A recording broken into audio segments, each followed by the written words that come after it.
everybody.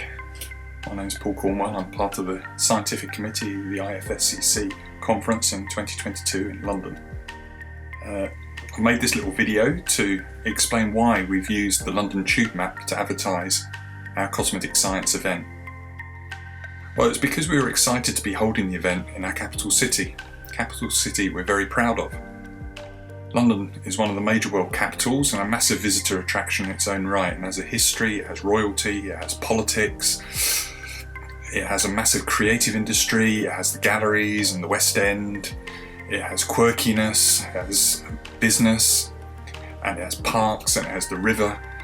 And as Johnson said in 1777, I have this written down, "Well, sir, you find no man at all intellectual," that's us, "who is willing to leave London. No, sir, when a man is tired of London, he is tired of life." And I agree 100% with him. So the challenge then was for us to translate this pride of our capital and to do stuff that rose to the high standard that London is at. And the Tube Map is something that all visitors recognise around the world as being part of London.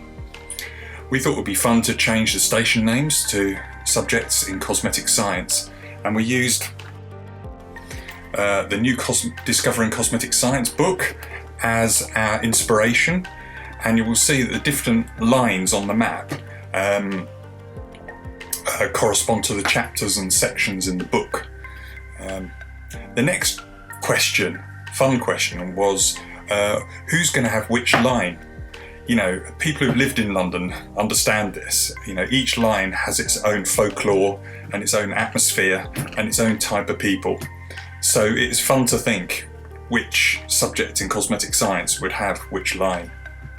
So the circle line, the one that students have the circle line parties on, I know we did, it goes round and round the centre. Was ideal for fragrance science because they like partying, but also because it touches every section of the industry, so we thought that was nice.